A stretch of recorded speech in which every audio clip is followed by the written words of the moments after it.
여호와여, 내가 주께 바랐사오니 내 주 하나님이 내게 응답하시리이다. 내가 말하기를 두렵건대 그들이 나 때문에 기뻐하며 내가 실족할 때에 나를 향하여 스스로 교만할까 하였나이다. 내가 넘어지게 되었고 나의 근심이 항상 내 앞에 있사오니 내 죄악을 아뢰고 내 죄를 슬퍼함이니이다. 내 원수가 활발하며 강하고 부당하게 나를 미워하는 자가 많으며 또 악으로 선을 대신하는 자들이 내가 선을 따른다는 것 때문에 나를 대적하나이다. 여호와여, 나를 버리지 마소서. 나의 하나님이여, 나를 멀리하지 마소서. 속히 나를 도우소서. 주 나의 구원이시여. 아멘. 어느덧 한 해의 마지막 달 12월이 시작이 되었습니다. 해마다 이맘때가 되면 부지런한 분들은 여러모로 새해 준비를 시작하기도 하십니다. 요즘은 핸드폰에 많이 의존을 합니다만은 많은 분들이 이맘때가 되면 새로이 수첩을 혹은 다이어리를 하나씩 구입을 하고 그리고 깨끗이 펼쳐놓은 뒤에 거기에 이름도 적고 연락처도 적고 그리고 내년 한 해 동안 기억해 둘 날짜를 표시합니다. 여러분 같으면 어떤 날짜를 표시해 두시겠습니까? 어떤 날짜가 여러분에게는 기억에 남고 기념이 되는 그런 날이십니까? 우리가 살아온 날만큼의 일들이 지나갔겠지만 모두 다 같은 의미는 아닐 겁니다. 어떤 것은 차라리 있는 편이 더 낫다고 생각이 들 수도 있고 또 어떤 것은 길이 기억하고 마음에 간직해 둘 일이라고 생각하는 일들도 있습니다. 마음에 새기고 가능하면 또 자녀들과 후대에게 가르치고 또 전해야 할 것들도 있을 겁니다. 여러분, 다윗이라면 어떤 일을 기억하며 살았을까요? 어떤 일을 간직하려고 했을까요? 오늘 우리가 함께 읽은 이 시편은 다윗의 노래인데 아주 특별한 제목이 붙어 있습니다. 한번 보실까요? 뭐라고 붙어 있습니까? 다윗의 기념하는 시. 다윗의 기념하는 시라는 표현은 유일하게 이 38편에만 이런 표제가 붙어 있습니다. 시편 거의 절반을 다윗이 지었는데 그 많은 시 중에서 유독 이 시편에만 기념한다 하는 의미가 담겨져 있습니다. 이 성경에는 기념이라는 말은 정말 대단히 중요한 의미를 갖습니다. 주로 제사나 예배에 관한 가르침이 기록된 말씀에 이 기념이라는 단어가 많이 등장을 하기도 하고 또 신약 성경에 와서는 예수님께서 친히 제정하시고 가르쳐 주신 성찬식의 말씀이 등장할 때 나오는 단어가 바로 이 기념이라는 단어입니다. 자, 다윗이 과연 무엇을 기념하려고 했을까요? 일평생 간직할 만한 대단한 성공이었을까요? 아니면 중요한 전쟁이나 전투에서의 승리였을까요? 어떤 영광스러운 일이 그에게 기억되어야 할 일로 간직되었을까요? 놀랍게도 오늘 본문에 언급되는 다윗의 기념은 바로 죄에 관한 것이었습니다. 다윗 자신이 죄 가운데 있다 하는 그 사실, 그리고 그 앞에서 죄 가운데 놓여 있는 자기 자신이 가져야 할 자세가 바로 참회의 자세여야 한다는 것, 그리고 그러한 자기 자신을 용서하시는 하나님, 이것이 바로 다윗이 오래도록 기억하고 기념하려고 힘썼던 것들입니다. 사실 조금 전에 말씀드린 것처럼 하나님께서는 기념하라 하시는 말씀을 여러 차례 반복하신 적이 있었습니다. 주로 제사에 대해서 그 제사의 제도를 언급하실 때에 많이 말씀을 하셨는데 그 가운데에서도 우리가 기억해야 될 중요한 것은 이 제사의 형식이 아니라 제사, 즉 오늘날의 예배를 통해서 하나님께서 허락하실 은혜를 기억해야 한다는 말씀이에요. 죄 앞에 놓여 있는 인생이 하나님 앞에 참회할 때에 하나님께서 속죄하시는 은총을 주시겠다고 약속하신 그것을 기억하고 기념하라 하셨다는 겁니다. 우리가 잘 아는 대로 구약의 제사는 수많은 짐승이 희생 제물로 바쳐져야만 했습니다. 오늘날로 말하면 아주 거창하고 화려한 예배라고 말할 수 있겠지만, 그렇게 예배를 드렸다고 해도 오늘 본문에 다윗이 강조했던 꼭 기억해야 할 것, 기념해야 할 것을 잊는다면 아무 소용이 없는 법입니다. 이 구약의 제사에 대해서 풀어 설명한 신약의 말씀이 바로 히브리서인데, 그 히브리서 10장 3절과 4절에서는 그 제사에 관한 매우 중요한 의미를 이렇게 강조하고 있습니다. 제가 공동 번역으로 한번 읽어보겠습니다. 그런데 해마다 제물을 바치면서 죄를 되새겨야 하는 것은 황소와 염소의 피로서는 죄를 없앨 수가 없기 때문입니다. 여러분, 무슨 뜻일까요? 우리가 제사를 지내면서, 즉 예배를 드리면서 죄를 생각해야만 하는 것은 그 예배를 드렸다고 하는 그 형식이나 혹은 드려진 예물로서, 바쳐진 제물로서 죄를 없앨 수 있는 것이 아니라 죄를 없게 하시는 하나님의 방법에 따라 보내심을 받은 예수 그리스도의 희생 제물 되어주심으로 우리가 비로소 사함을 얻고 구원을 얻게 되었다는 말씀을 하시는 겁니다. 여러분, 이스라엘 백성들이 제사를 올렸듯이 오늘 우리가 예배를 드립니다.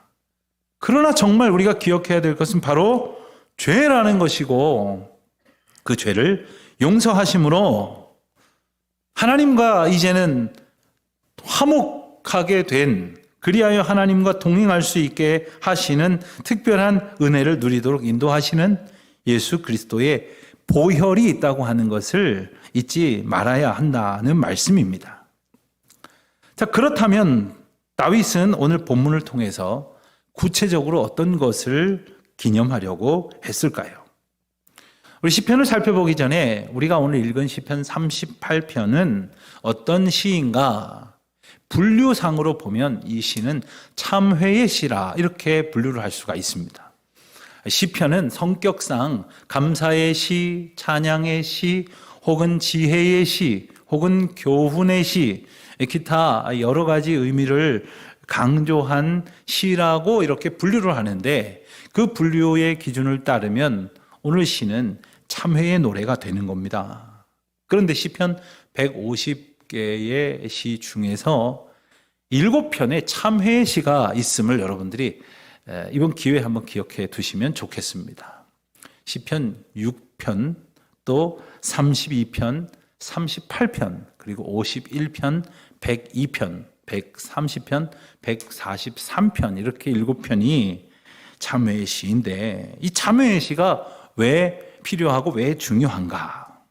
여러분, 우리가 때로는 회개해야 되겠다 하는 생각을 할 때가 있습니다. 그래서 하나님 앞에 죄를 고백하고 사함의 은혜를 구할 때가 있습니다. 그런데 문제는 그럴 때 어떻게 기도를 해야 될지 잘 모르겠다 하시는 분들이 많습니다.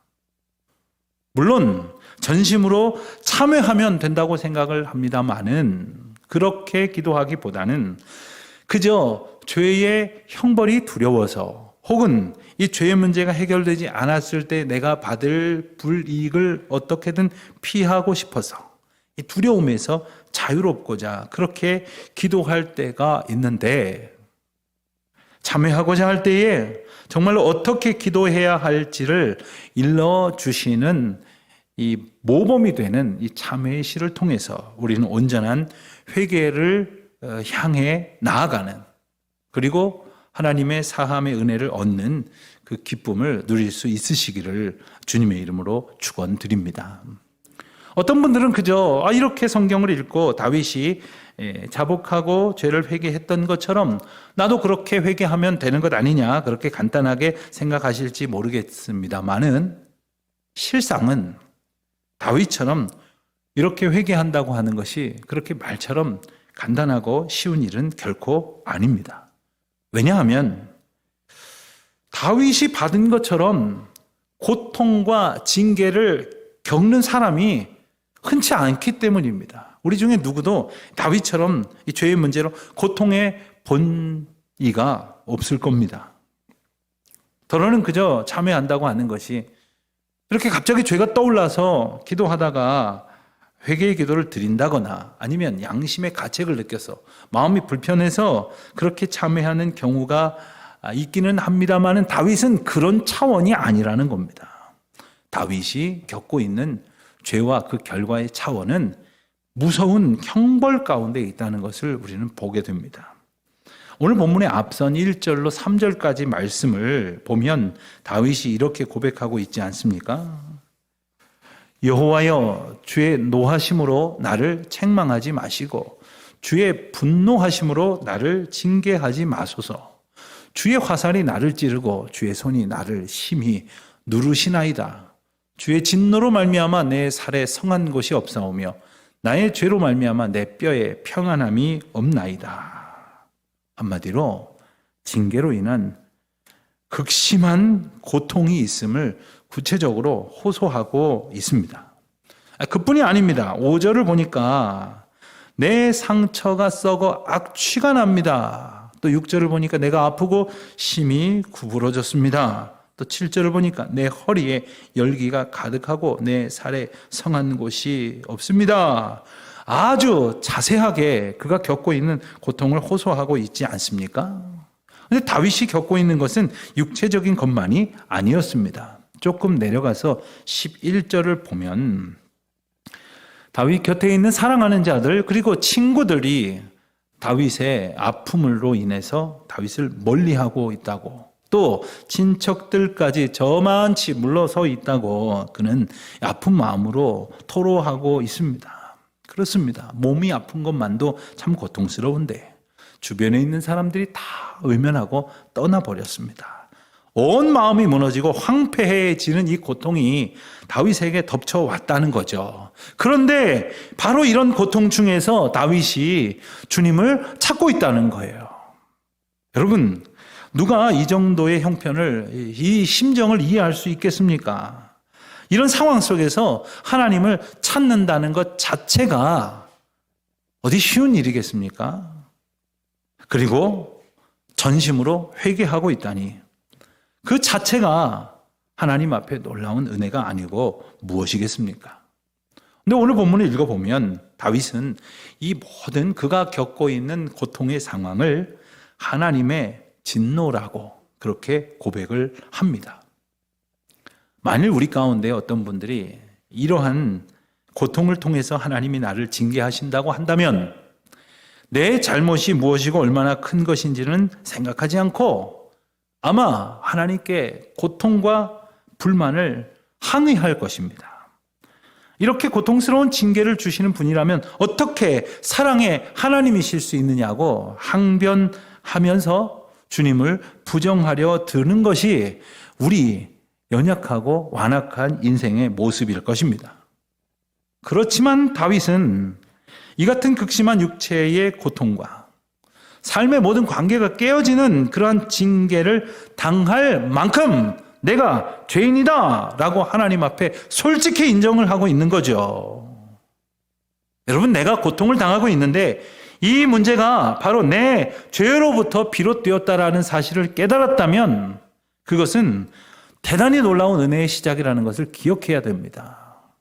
깨달았으니 하나님 앞에 자복할 것이고 자복할 때에 용서하신다면 그는 그 엄중한 죄의 문제를 해결받을 수 있는 기회를 얻게 되기 때문 아닙니까? 죄로 인한 고통이 다윗 자신을 둘러싸고 있지만 그는 하나님의 붙드심을 간구하고 있습니다. 어떻게 그것이 가능할까요? 다윗은 알고 있었습니다. 하나님이 만약에 인생에게 분노하신다면, 그래서 징계를 하신다면 그것은 오직 한 가지 이유 때문일 것이라는 사실을 알고 있었습니다. 그것은 바로 인생이 하나님 앞에 범죄하여 주님께로부터 피하여 멀리 도망하려고 한 것 때문이라는 사실을 다윗은 알았습니다. 그렇기 때문에 이처럼 극심한 고통으로 징계를 하신다 하더라도, 그렇게 하셔서라도 돌이켜 다시금 주님의 온전한 백성이 되게 하시려는 놀라운 하나님의 계획과 사랑이 이 가운데 있다는 것을 다윗은 깨달았다는 거예요. 다윗은 자기 자신에게 주어진 하나님의 진노가 자기 죄에 대한 역설적이게도 큰 은총이었다는 사실을 알았습니다. 그래서 지금 내가 실상은 징계를 받는 것처럼 보이지만 더 분명히 들여다보면 내게서 죄를 없이 하시려는, 죄를 더 이상 있게 하지 아니하시려는 주님의 계획 아래에 내가 있음을 알았던 겁니다. 그래서 다윗은 하나님 앞에 감사의 노래를 이처럼 부를 수 있는 거죠. 자, 중요한 것은 그렇지만 다윗은 이 죄로 인한 고통을 고스란히 감당할 수밖에 없었습니다. 그것이 자신의 죄를 없이 하시려는 하나님의 은혜를 얻는 길이었기 때문입니다. 하지만 우리는 더 이상 다윗처럼 저마다의 죄의 결과로 이처럼 고통하지 않아도 됩니다.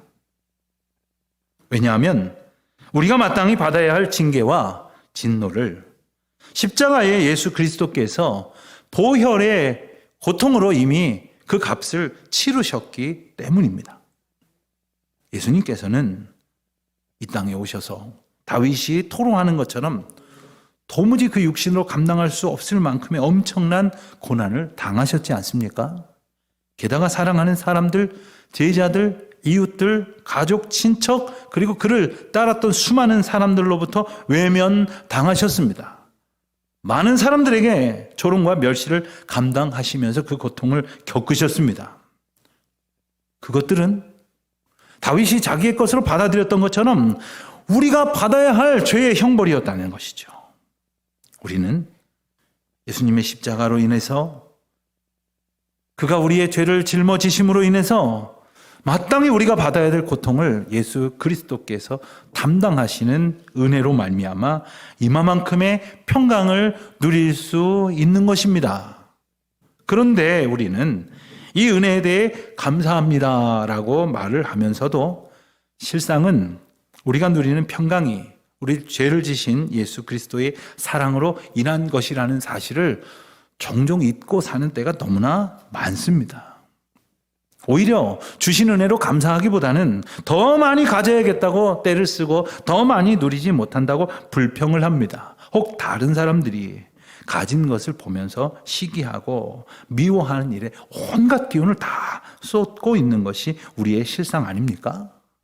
사랑하는 성도 여러분, 우리가 늘 십자가를 바라보면서 그 십자가를 묵상하면서 단지 주님의 고난을 기억하는 것에서 그쳐서는 안 될 겁니다. 그 십자가가 바로 내 죄 때문에 비롯된 일이라고 하는 사실, 그리고 십자가에서 예수님이 당하신 고통은 내게 주어져서 내가 감당했어야 할 것이라는 사실을 분명히 기억하고 그 은혜를 기념하고, 그래서 감당할 수 없는 죄의 고통을 면케하신 주님의 은혜를 찬송하며 살아가야 할 것이지 않습니까?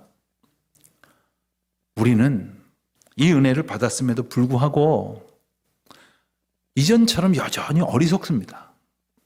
그리고 연약합니다. 게다가 우리를 향한 사탄의 공격은 쉼없이 계속됩니다.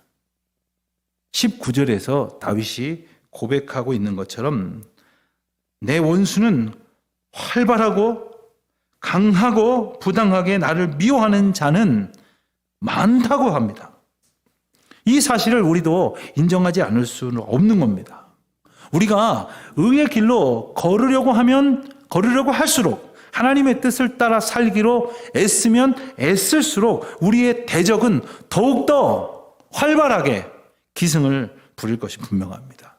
이것이 영적 싸움의 원리입니다. 그렇지만 하나님께서는 다윗을 통해 오늘 우리가 어떻게 기도해야 할지를 일러주심으로 포기하지 않도록, 견디어 이겨낼 수 있도록 그리고 하나님께서 주신 은혜의 찬송을 부를 수 있도록 하십니다. 21절, 22절의 말씀을 우리가 같이 한 목소리로 읽어보겠습니다. 여호와여 나를 버리지 마소서. 나의 하나님이여 나를 멀리하지 마소서.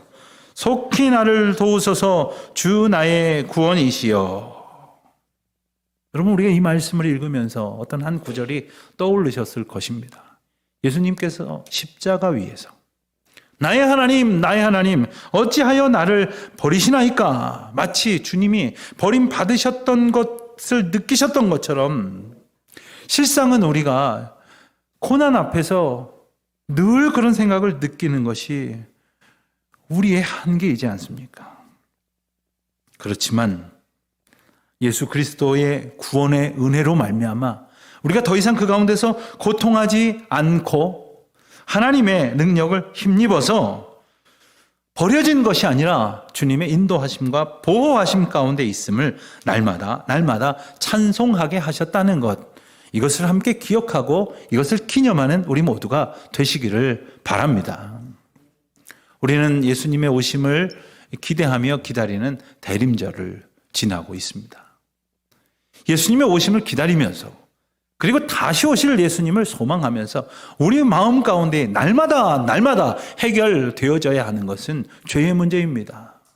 그러나 동시에 우리가 기억해야 될 것은 이 죄의 문제를 내가 노력해서 해결할 수 있는 것이 아니라 이 죄의 문제를 해결해 주시기 위하여 십자가에 생명을 내어주신 예수 그리스도의 그 크신 사랑을 우리가 기억함으로 심판을 면하게 하신 놀라운 은총을 인하여 감사함으로 고통 가운데서 건진받은 은총을 길이 찬양하며 기념하는 저와 여러분이 되시기를 바랍니다.